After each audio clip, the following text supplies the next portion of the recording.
It's a big day for the heart of it all. We are thrilled to bring you a conversation today with the creator and showrunner of the Emmy, Golden Globe, Critics' Choice, and so many other awards winner, The Pitt.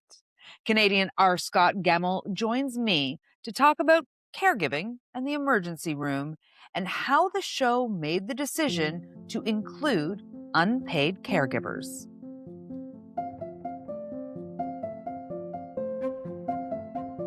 Hi there, I'm Teri Hart, your host for The Heart of It All, and we are so happy that you are here for this very special episode. This episode is brought to you by Rexall Care Network. Rexall Care Network is a charitable organization supporting unpaid caregivers and caregiving charities across Canada. For more than 20 years, Rexall Care Network has supported local communities, raising over $20 million in support of caregiving charities that support unpaid caregivers. Caregivers play an important role in the lives of the people they support and are often underserved. If you are a caregiving charity in Canada or know of one, you can submit a funding request to Rexall Care Network to help support caregivers in communities across the country. To learn more, follow Rexall Care Network on Instagram at Rexall Care Network or visit rexall.ca/care network for caregiving resources and to start a funding request. If you've been with us for a while, thank you. And you know that I end every episode with the question, how can we better support caregivers? Our most common response is see them. Recognize that caregivers are everywhere, and it can be so very challenging.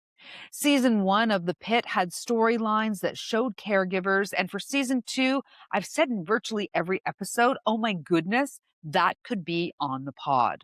So instead of just saying it out loud, I reached out to creator, showrunner, and executive producer R. Scott Gemmill to join us here on The Heart of It All, and we couldn't be happier to have him here. Our Scott Gemmill is an Emmy, Golden Globe, Critics' Choice, and Humanitas Award-winning television writer, producer, and showrunner with decades of experience, shaping some of television's most successful dramas, including JAG, ER, and NCIS Los Angeles. He is the creator and showrunner of the Emmy Award-winning hit series The Pitt, which viewers and the medical community praise for its realistic depiction of an emergency department. Scott, welcome so much to the heart of it all. We are thrilled to have you here. Thank you for having me. You have said that we don't really do ripped from the headlines, but we do things that seem like that because a lot of times we're talking to professionals, asking them what concerns them. So I'm interested, what have the experts been telling you about caregivers and the emergency department? Wow. I mean, it's pretty broad. Last night, for instance, we had, I don't know how many residents come, and we spoke to them at an attending's house, Mark Morocco, who works at UCLA, head of the ER there. And so we talked to residents. We also, last week, talked to about a dozen nurses. As we kick off the season, we're just starting to get into season 3. So, it's everything from being understaffed to being underfunded to having to deal with security issues, the constant threat of violence that continues to escalate. Everything you see on the show is basically comes from what's happening in the real world of healthcare. And so we just try to keep our finger on the pulse of what's going on. For instance, we were doing a measles sort of story when the outbreak seemed to happen. And that wasn't by accident. And it wasn't because we're so being prescient or anything. It's because when we talked to experts, one of the concerns was the lack of vaccinations that are going on, which will result in a outbreak of some sort. And because measles was one of the ones that people weren't getting vaccinated for, and it's extremely contagious. And now we're seeing, thousands of cases. The next thing is going to probably be polio. And if polio comes back, it's so disturbing because it seems like we've made all this progress in medicine and now we're stepping backwards, and it's all mostly because of ignorance. It's so devastating to hear that. It's really, I mean, it's shocking to imagine that we as humans could go backwards so quickly. And that's what it seems like is happening, in a lot of things. And you see what's happening, with the CDC and the Surgeon General and in this country, and it's politics over common sense. So one of the storylines, from season 1 was the Rita and her mom storyline, where Rita her mom was living with a dementia of some kind, and Rita brought her mom into the emergency department. And I don't know if you're aware or not, but we have an organization here called the Ontario Caregiver Organization, and they put out in a report at the end of 2025, their spotlight report, and it said that caregivers use emergency departments as respite. They bring their loved ones to emergency rooms to give themselves a break. And I'm wondering how much you're hearing now that we have this aging population. We have, families doing healthcare. We have families looking to take care of their loved ones. What that means to the fabric of the emergency department. Well, I mean, caregiver fatigue is a real thing, and what's happening is you have a huge population that is aging, the baby boomers especially. But you also have people living longer so that they're more likely to suffer health issues as they get older, as opposed to, when people didn't live as long, you weren't caring for your elderly parents because they weren't surviving. Now they are, but they're surviving with, as everyone gets older, there are more and more health concerns. And most people can't afford to have extra help to take care of their loved ones, or if they're lucky they had insurance and they're in some sort of extended care facility or something, that's wonderful. But for the majority of the population, that's not a possibility. So then you have these elderly parents moving in, one or two moving in with the family. And unfortunately, a lot of that care falls on to the women in the house, it seems like, for some reason that's not divided equally. And what options do you have? And those elderly people are in the ER a lot anyways, Mhm. besides not just if they can get in to see their doctor, that's great, but, that's also being strained. So the ER becomes the sort of catchment area for all this stuff. And, in this country, we're gonna see even more of that because they're making all these cuts to Medicaid and Medicare. So then people aren't gonna have the healthcare they need. They're not gonna have general practitioners. They're not gonna be able to afford that.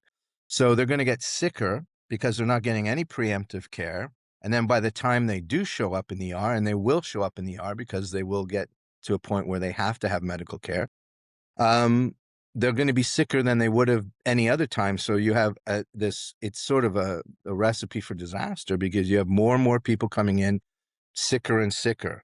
And so it just strains what's already a system that's sort of teetering on the edge.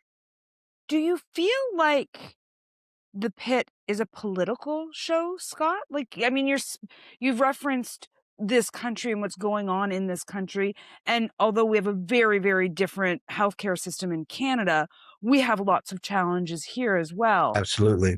So I'm wondering, do you feel like The Pitt is highlighting some political challenges as well and decisions? I think I would say we try not to be political. We try not to proselytize what we're putting out there. I think what we're trying to do is we're showing the effects of it. And you can choose to decide, what side you want to stand on. But we try to show what's happening and what the fallout is. And we're not suggesting policy or anything like that. We're just showing what the effects are and what's happening, and what the challenge is for those who are working in that environment and what they face, every day in terms of trying to care for people. But in some cases, it seems like, they're trying to do it with their hands tied behind their back. Well, one of those storylines that you shone a light on in season 1 that I think struck a chord with so many people were those 2 kids who were unable emotionally to follow their father's directives. Oh, yeah.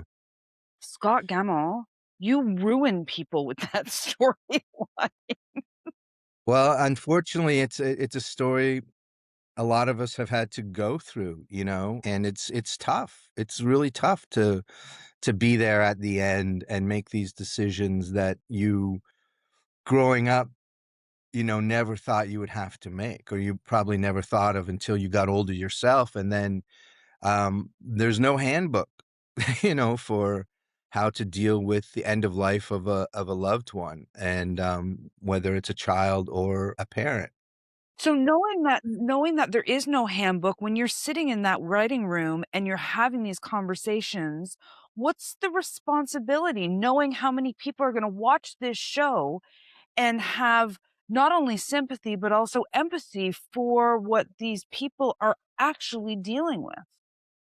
Well, I think a lot of us draw upon personal experience, and then, that's sort of good storytelling. I mean, I will say good things have come out of that story in the sense of we've heard from doctors, who said, I was working a late night. I had an elderly patient. They were going, circling the drain. There was nothing I could do for them. Their offspring came in. They were adult children. And he said, I know I'm going to have this really tough conversation with them about what's going to happen next. And, this is going to go on for hours. And when he went in the room, they said, it's okay. We watched this episode of the Pit, and we know if we do anything more, it's just going to be detrimental to our father, or I can't remember if it was a male or a female. And they said, so we just want to do comfort measures for our father. And so, that has impact. And, that's what we are trying to show, that even though it's hard to let go, at that point, you're not doing anything to help your loved one. You're just prolonging the inevitable, and you're actually making it the transition to them for them more difficult than it needs to be. And why not just give them comfort measures? And having to accept that is difficult because at that point you're going to walk out of the room and you're never going to see that person again or touch them again. And it's tough, but it's also part of, unfortunately, life, death is part of life. And, if we can help people to handle that a little bit easier, that would be a wonderful thing. Well, I mean, I don't even think based on that story, it's an if. Like you have the impact. That is a life-changing impact that your show is having on people. What does that feel like?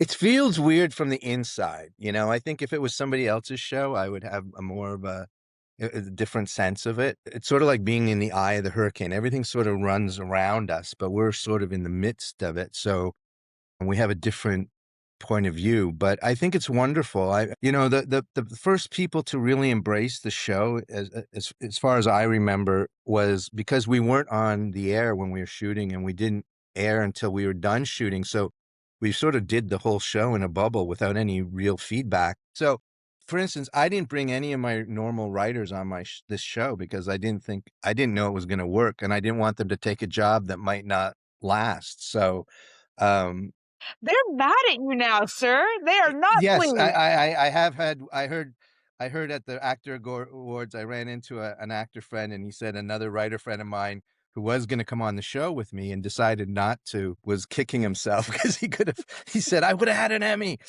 But no, the first people to really embrace the show were the healthcare workers, and that really meant a lot to us because that was who we were trying to, the show is sort of a love letter to medicine and healthcare workers, and the fact that they embraced it made us realize that at least we did something right, you know? Well, and continue to do something. I think that one of the things that's so impressive to me about the show, amongst many, many things, is that you are continuing to drive the accuracy in a way that is so rarely seen in medical shows. So, um, what are the lengths you're going? I mean, I know you have incredible support. You have 2 doctors in your writing room with you all the time and on set all the time, but let people in, if you can, Scott, about the importance of that and what it's allowing the writing process and the accuracy, not just of the language, but to me, the emotion. Yeah, yeah, and that's why we meet with the nurses, we meet with the residents, we meet with whatever stories we're going to tell, whatever arenas of medicine, we always talk to the experts. I hired another doctor this year, so we have 3 doctors in the writers' room. Then I have a doctor on set every moment of shooting, and we also have probably 5 or 6 real nurses on set, and a lot of our nurses, some of the nurses who you see on the show are still practicing, or a couple of are retired, but some are still practicing. So theoretically, and it has happened, you can come to the ER in Los Angeles and get one of our nurses from the show as your nurse. That's crazy. Yeah, we do strive for authenticity, and just by talking to those people and saying, what's going on, what scares you, what's upsetting you, what are we doing right, what are we doing wrong, what would you like to see, what stories aren't being told, what do people not know about your profession, and I think it's helping. I've heard it's helping in the ERs because people are much more understanding of what's going on and why they have to wait. There's always going to be, some people who aren't and who are just frustrated wanting to be seen right away. But I think a lot are understanding. When you go in and you're not feeling well and you got a stomach ache or whatever, that's unfortunate. But there are things going on back in the other room that are much, much worse than what you're going through. Yeah, I mean, we have a triage system for a reason, right? Yes, exactly. I mean, I think that if you can do anything, please allow people to understand the triage system better than they understand it now. Yes, please. Scott, I really honestly believe that caregiving is the issue of our time. I think that caregiving is going to be the thing that impacts everybody, and it is not going to discriminate against or for anyone. It is universal. And I think that it's going to require us all to figure out empathy in a way that we haven't thought of empathy before. And I have to say that what you're doing on the Pit, to me, is so empathy forward. And I'm wondering if empathy is a North Star for you and the other writers and actors on the show.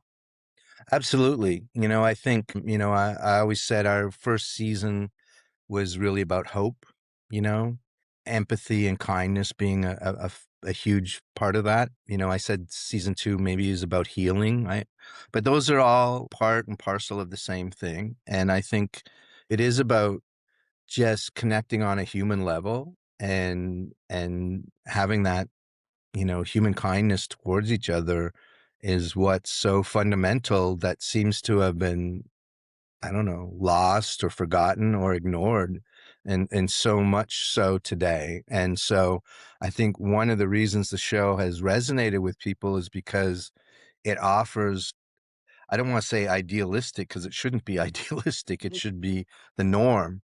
But showing people that do practice that on a day-to-day basis, how how profound an effect a small act of kindness can have on someone, in terms of like treating our homeless, our unhoused person, the Digby character, and seeing him transform back into, a human being after being sort of neglected for so long. And this person has a story and they have a life and they have a family, but, we don't see them like that so often.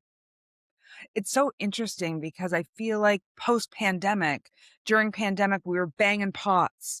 During pandemic, we were talking about our, first responders, and something got lost between then and now. And I feel like the Pit might be bringing it back. Is that too lofty on my part? It might be a little lofty. I mean, I would love to think that we could do that and have an impact to that effect. I mean, wouldn't that be a wonderful thing? I don't know if we can do, even if we do our little small part.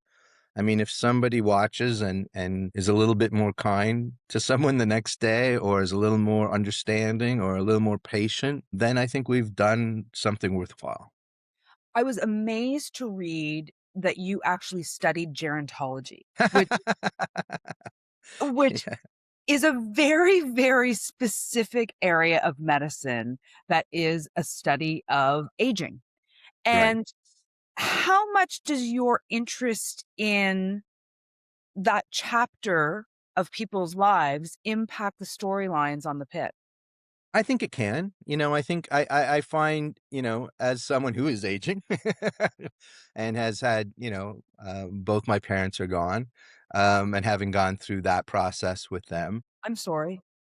No, no, it's a fundamental part of living. It's if you live long enough, you will lose people, and if you're lucky, be there at the end with them to help them, in the darkest moments, I guess, of their lives. I think it's not so much about that specifically as I think it's just about being connected as humans, whether it's in the aging process at the end or, in the middle of and dealing with just the day-to-day things we go through. The world has become extremely divided, especially in this country, and I still don't quite understand why, especially when at the end of the day, I think we all want the same things, we all want to be loved, we all want to have some sort of connection to other people, and we want to be able to support ourselves and have a half decent life. And that's not mutually exclusive. That shouldn't be mutually exclusive to your political leanings. And unfortunately, it's such a mess. And I don't understand. I'm hoping that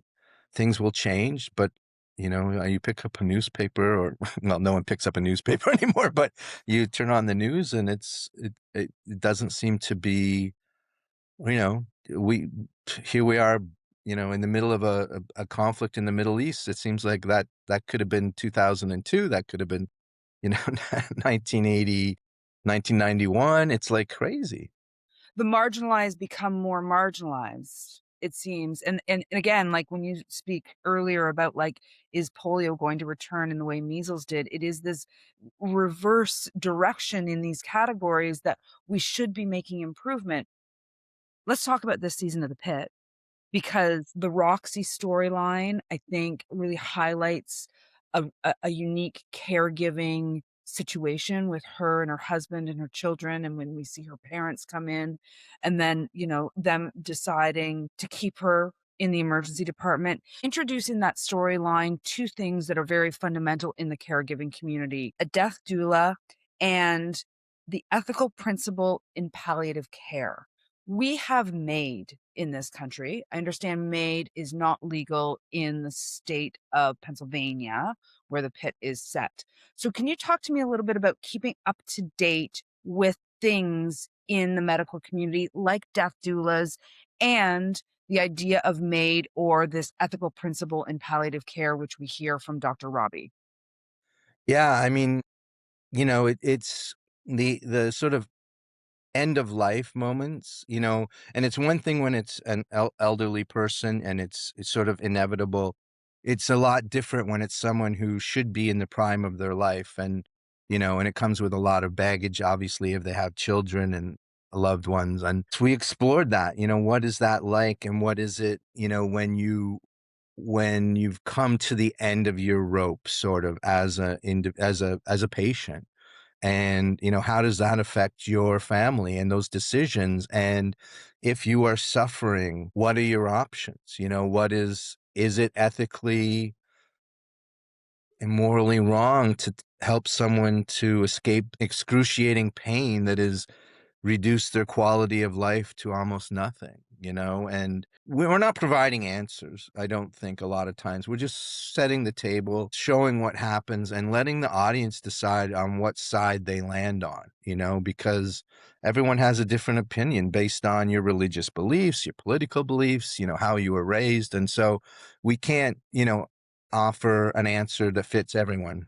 And I think experience too, right? Like if you have experienced a loved one go through a disease that involves pain and it is inevitable death. We just did an episode on MAID on this podcast with Dr. G. Marmario. She's amazing. You should talk to her. She's incredible. In episode 8, we hear George say to Dr. Mohan that we all need a community. And it's this moment in the hallway, Scott, and it could be just this throwaway moment. And it struck me as also a moment that could encapsulate the whole season of it. Um, and again, it's such a credit to the writers of the show of having these moments So, can you talk about what the show is also talking about community and how that is going to get us through or not? Well, I think, there are there are superstars and rock stars amongst us, but it only works when we work together. I mean, the ER only works when everyone works together. Our show only works when we work together. I mean, I think that's in some ways our show is a perfect example of what can be done when you have a very diverse group of people, all different opinions, all different backgrounds, religious, political, all working together with a common goal, which in our case is the show. But you see what we can do and how well we do it and how quickly we do it. Our show is done very quickly. It's like, why can't the rest of the world work in that capacity? Why can't the government come together and work with a common goal? Think of what could be accomplished if we weren't always at odds with each other. And it's so sad because polio was wiped off the face of the earth because people worked together to make it happen. And now we're not working together. And guess what? It's coming back. And there are days where you get so defeated, you feel like, you know what? We deserve this, for being so stupid, but you can't give up and you just try and keep going and do your little part to make things better. Well, you're doing a big part, sir. Hey, why is Dr. Robbie so hard on Dr. Mohan? I really need to know this. I think Robbie's not really himself. I think Robbie needs help, and he's sort of striking out at people. I mean, for instance, why isn't he talking to Langdon? Why can't he be the bigger man and, talk to Langdon? Robbie's not a perfect individual. He's a flawed character. And, how he's treating Dr. Mohan isn't necessarily correct, but that's part of his makeup, and what he's going through. Dr. Mohan being guided towards a gerontology specialty. Coincidence? Is Dr. Mohan you? No, I would say Dr. Santos is closer to me. No, I think he's hard on Dr. Mohan also because he knows she's capable of it, and I think he thinks she's not living up to what her full potential is. We saw a little bit of that last season. I think he feels like she's too focused on the wrong things. But I think he's riding her a little hard.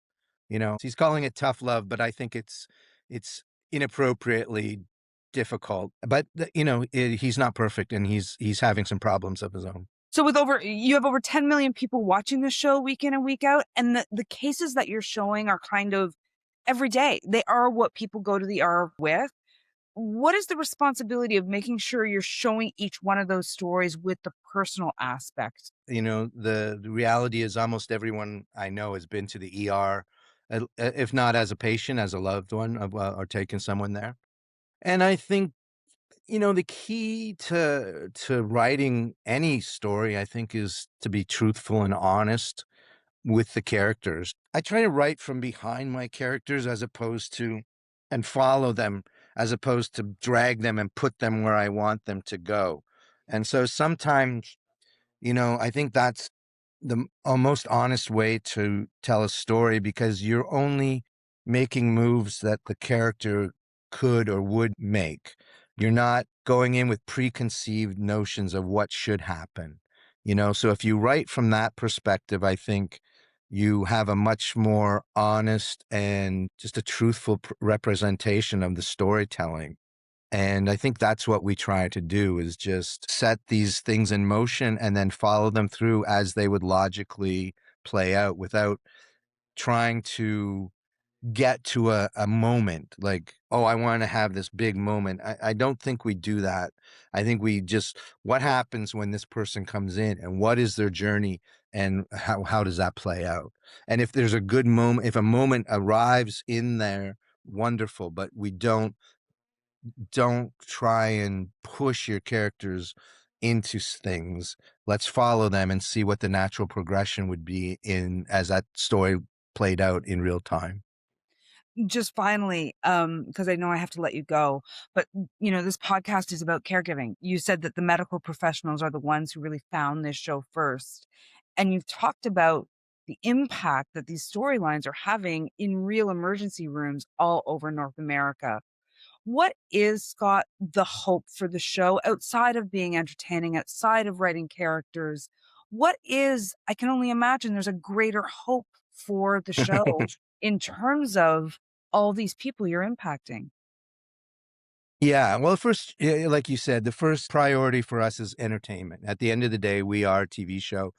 I never let anyone forget that, especially when my writers get so stressed out and, I'm representing the nurses and I'm like, it's okay. It's okay. It's just a TV show. We're not really saving lives.